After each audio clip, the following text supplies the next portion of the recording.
मैं doctor Neha Gupta, senior infectious diseases physician, Delhi NCR. तो आज हम विटामिन B12 के बारे में डिस्कस करेंगे।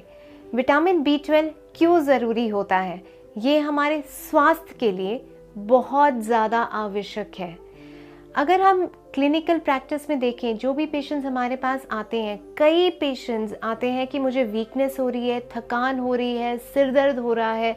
कई बार उनको होता है कि मुझे पैरों में टिंगलिंग, नमनेस, झुंझुनाहट हो रही है, हाथों में दर्द हो रहा है, कंफ्यूजन रहता है, ठीक से कंसंट्रेट नहीं कर पा रहे हैं, या फिर हीमोग्लोबिन कम हो रहा है, पीलिया हो रहा है, या फिर चलने में दिक्कत हो रही है। और कुछ लोगों को इजैकुलेशन में प्रॉब्लम भी विटामिन B12 की डेफिशिएंसी के कारण हो सकता है। कई बार पेशेंट्स आते हैं कि हाँ, उनके ब्लड रिपोर्ट में पैनसाइटोपिनिया या फिर WBC भी कम है, प्लेटलेट्स भी कम है और हीमोग्लोबिन कम है। तो इसका एक दूसरा कारण कैंसर हो सकता है, जो कि बहुत ज़्यादा खतरनाक है।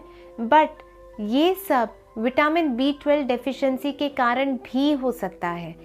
तो इसलिए विटामिन B12 का टेस्ट कराना बहुत आवश्यक है, ताकि ये सारे सिम्टम्स हम इन सब को ठीक कर सकें और जो परेशानी है उसको पूरे तरीके से उसका इलाज किया जा सके। मेडिकल टर्मिनोलॉजी में अगर हम देखें तो विटामिन B12 के ज़्यादातर मेगलोब्लास्टिक अनीमिया, पेरिफेरल न्यूरोपैथी या फिर सब acute combined degeneration of the spinal cord कराता है, जिससे कि स्पाइनल कॉर्ड में प्रॉब्लम हो सकती है और कई बार चलने में भी दिक्कत आ सकती है। तो इसका टेस्ट बहुत इजीली अवेलेबल है, सीरम विटामिन B12, जिसके लिए कोई फास्टिंग की आवश्यकता नहीं है और ये दिन में कभी भी कराया जा सकता है। और कई बार बाकी जो लैब्स आपको फुल बॉडी चेकअप कराती हैं, उसमें ये इंक्लूडेड होता है। विटामिन B12 की डेफिशिएंसी क्यों होती है?